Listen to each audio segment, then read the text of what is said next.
Hi everyone, today's video I'm going to be going through our 6-month review and what we found while living full-time in our truck camper, and we'll be going outside and inside and going through all the little points of what we found is good and bad.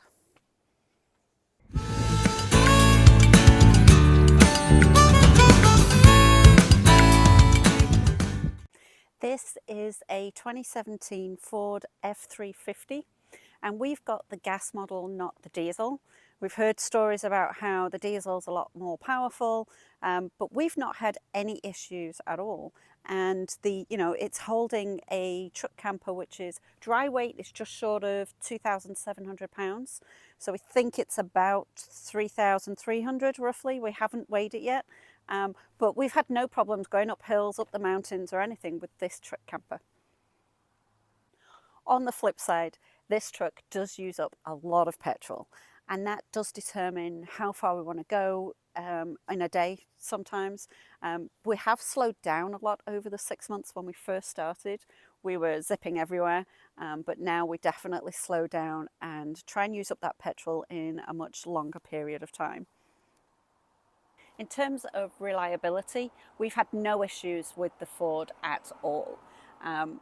We do have a weird leak in this door, and you can hear it sloshing when we're driving, and it's coming through somewhere down here, we think. And this only started when it's been raining, so we're going to go and get that looked at.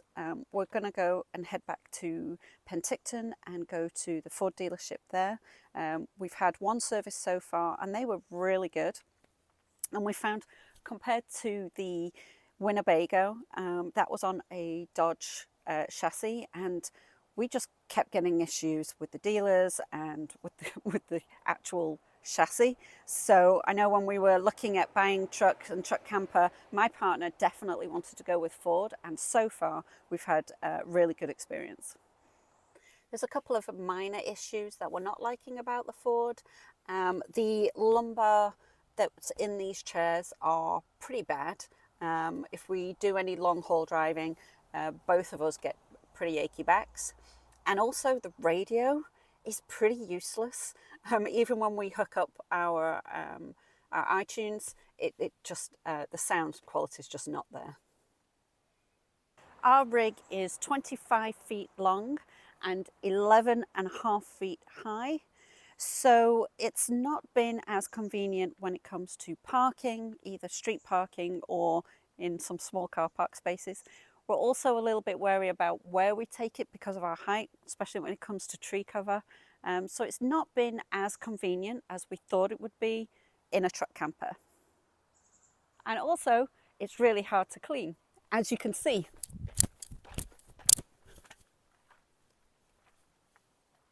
One of the great things about having a crew cab truck is all the added storage in the back.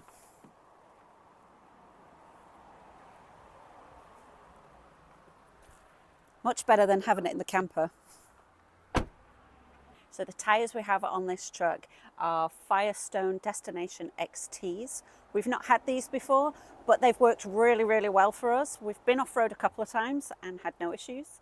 But it does feel a little bit squishy when it's really hot temperatures, so around 30 degrees Celsius or higher. It does feel a bit squishy, but so far, really good tyres. 6 months ago when we bought this camper, we didn't really think about the step system. It came with this is an add-on, but it came with it, and we definitely appreciate this. It's convenient, it's easy to use. That's it, all done. Now, before I go on to points inside the camper, I just wanted to point out the awning and that we don't really use it much. I'm not sure why, but we just don't. But the good point is, compared to our Winnebago Travato that we had, that awning didn't work for at least 7 months and they never got it fixed, whereas this one still works. Yay!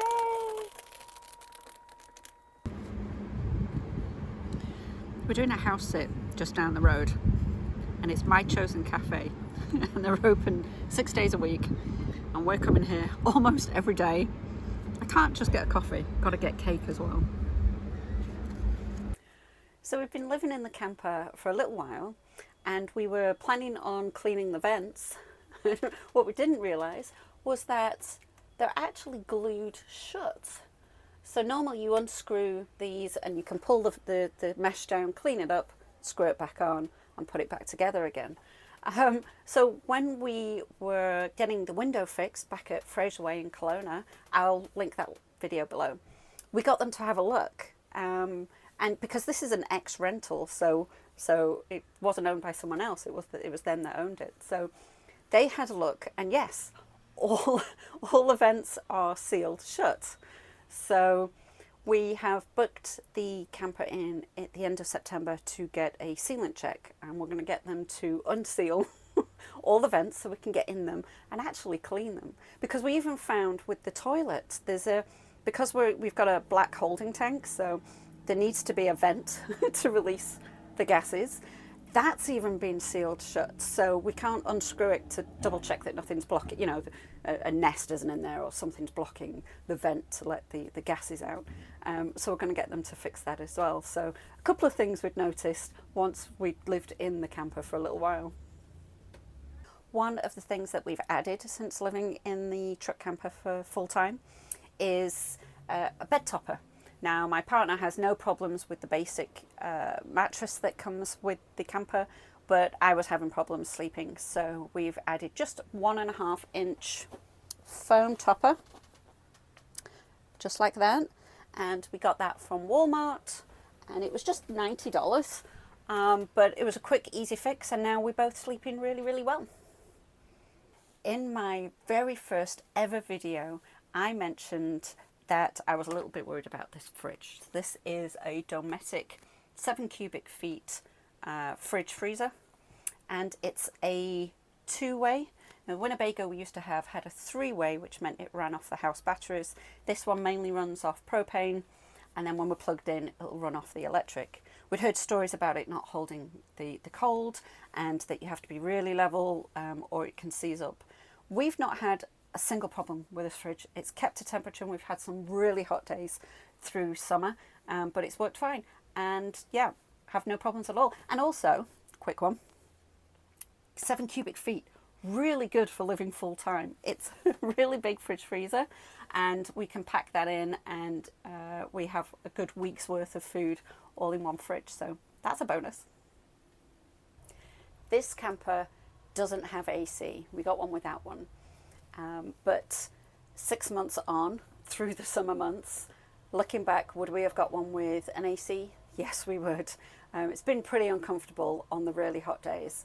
And it also means that we can't stick to certain plans, because when it's really hot, we just want to pack up and go somewhere else that's cooler. So we are traveling with the weather rather than certain events that we want to do, or different things that different places we want to be in certain times of the year. So 6 months in, would we buy one with an AC if we buy a new camper or new RV?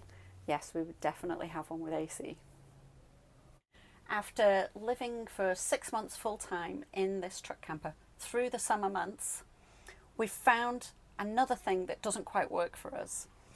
This great big window is great, and you can open it quite far,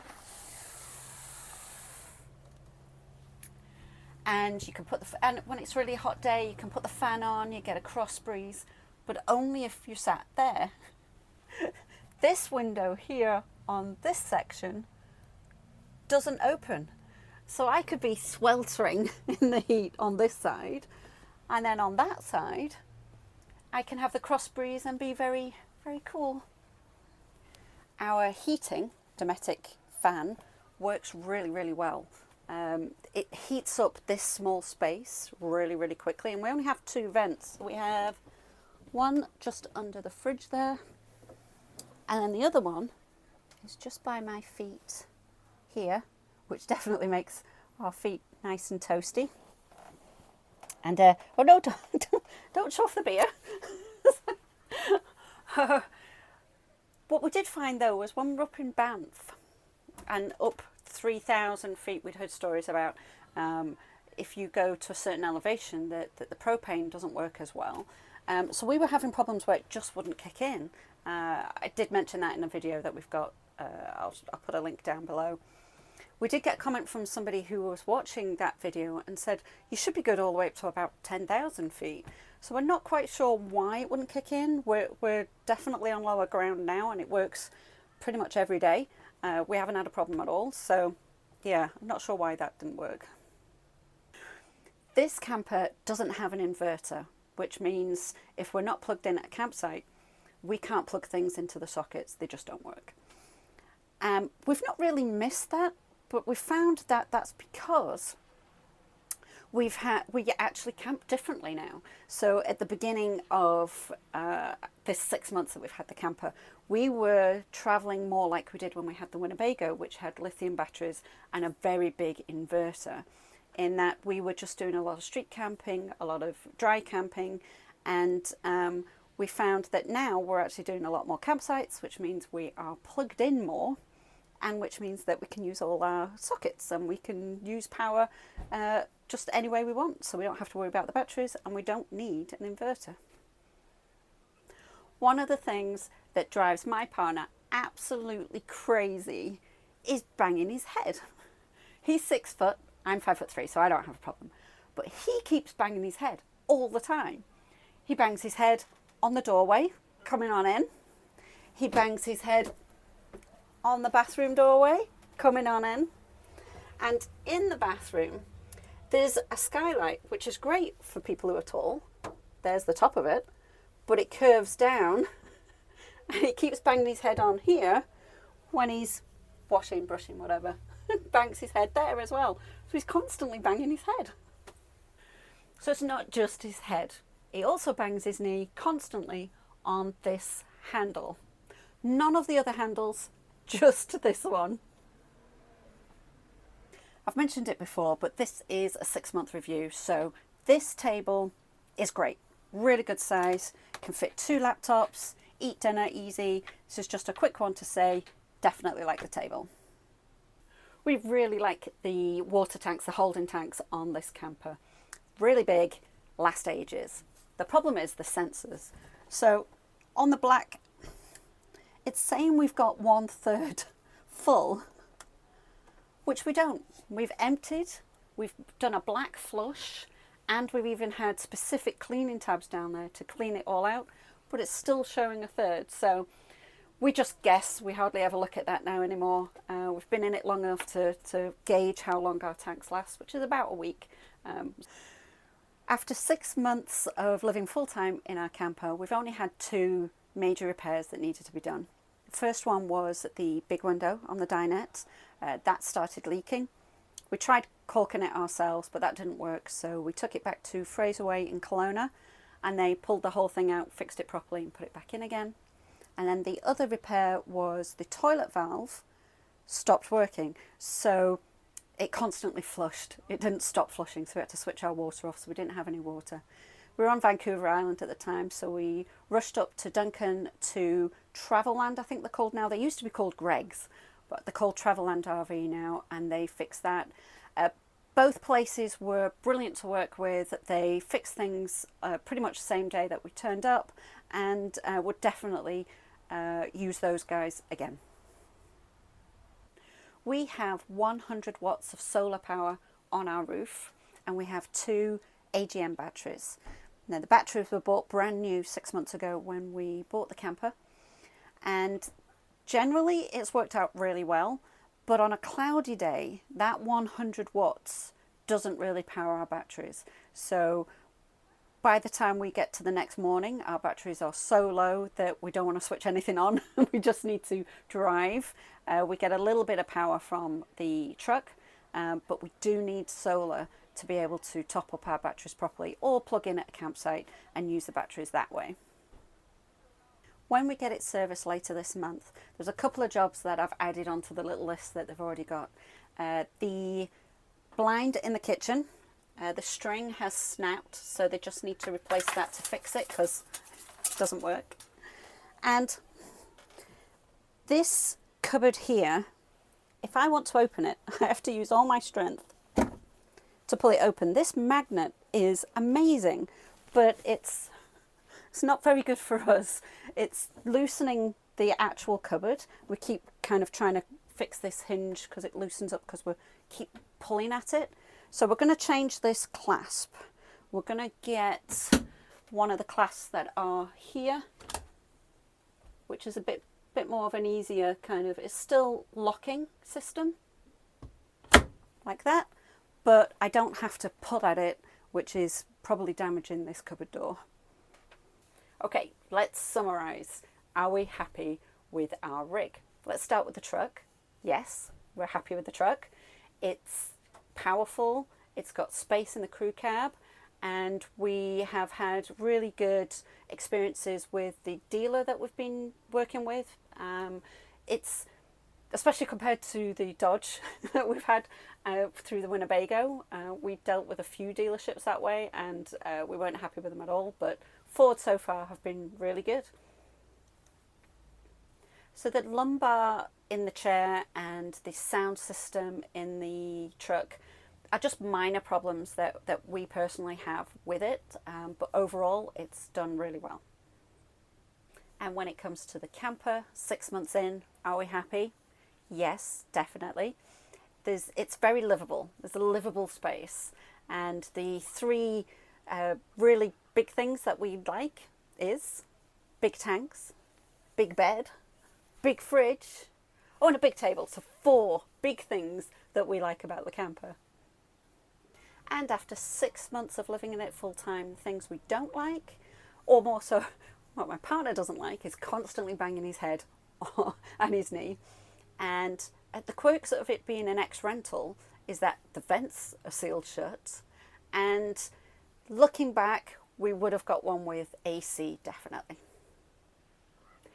One of the things that we've found, that we've learnt through having 2 rigs now, having the Winnebago and now the Adventurer, is pick your dealer wisely. We've had such good dealings with Fraser Way in Kelowna compared to the Winnebago dealer that we had, which was not a good experience.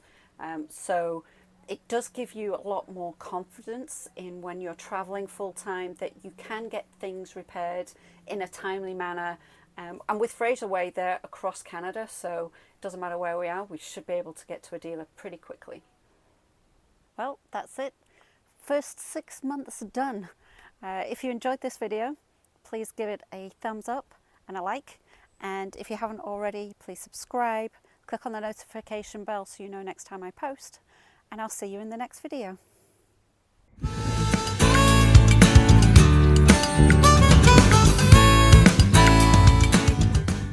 Did you see my short that I did a little while ago about this little gadget here? So when you are hooking up to a sewer connector, you put your pipe on there. Normally when you undo this, there's some leakage. So what this does is there's an extra valve so that the leakage stays there. You can connect and then pull it open, and then it's not all over the floor. So this is one of the best little mods we've done in the 6 months that we've had the camper.